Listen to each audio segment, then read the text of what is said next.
Mandy B here. I forgot to tell y'all that I had a dream last night. I was in a house and I was like a spectator and I was just watching and I saw, do y'all remember that show Happy Days? Well, I could hear that song playing, but I saw Scott Baio in that house and he was like, he wasn't dressed, like he was in his underwear, and I heard them saying, you better hurry up and get dressed. It's time to go to the event, and you're not even ready. You will not be able to get in unless you have your clothes on. And he was just living his life. He wasn't doing anything wrong. He would go from one room to the next, just doing his own thing, like watching TV or vacuuming his house or whatever. He wasn't paying attention really, but he didn't have any clothes on except his underwear, and so people kept telling him, you better get your pants on, you better get your shirt on. And right there at the very end, he finally pulled his pants up and put on a white shirt, and it was time to go.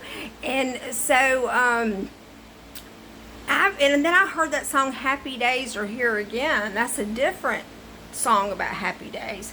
Okay, so then I woke up, and so all day today I've thought about this dream, and I didn't know what the dream meant. But the more I think about it, if I look back at the story of Happy Days, there were like there were the grandparents and the parents, and then there were the college kids, and then there were the young crowd, which was Joni and Chachi, which that's Scott Baio and that girl Erin, I don't remember her name, but anyway, so I think that it means like he's a man child, you know, and we keep talking about the man child, like we're birthing our man child, like the Jesus in us is being brought forth.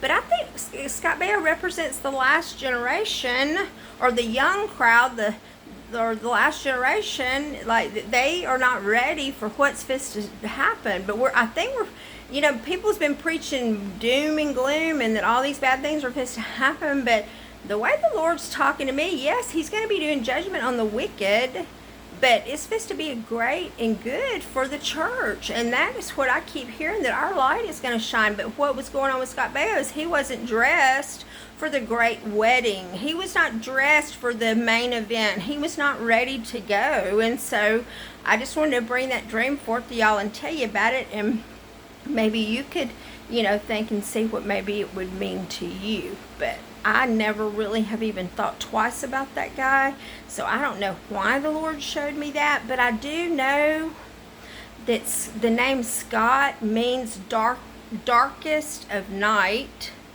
but I don't know what Baio means. I don't know what that means, so I should have probably looked that up. So we might be going into a dark time, but if we are clothed in Christ's glory, or if we are clothed with our gown of salvation, then we should be okay. But the Lord recently has gave me a word that we have to have all three garments. Not just a gown of salvation. We have to have Jesus' robe of righteousness, and we have to have a garment of praise on. So that's three garments in order to be ever clothed in white. You have to have all three. So he just didn't have, he had one garment, which was like a loincloth on, which that may represent salvation, but he didn't have on the robe of righteousness or garment of praise. But he finally pulled up some pants and put them on and put on a shirt, and then the event was ready and the double doors opened and it was the bright light and we were going into the event. So I don't know, I just want to bring y'all that dream. All right, love you. Mandy B, Upper Room, Hand of God Ministries. Have a nice evening. Bye.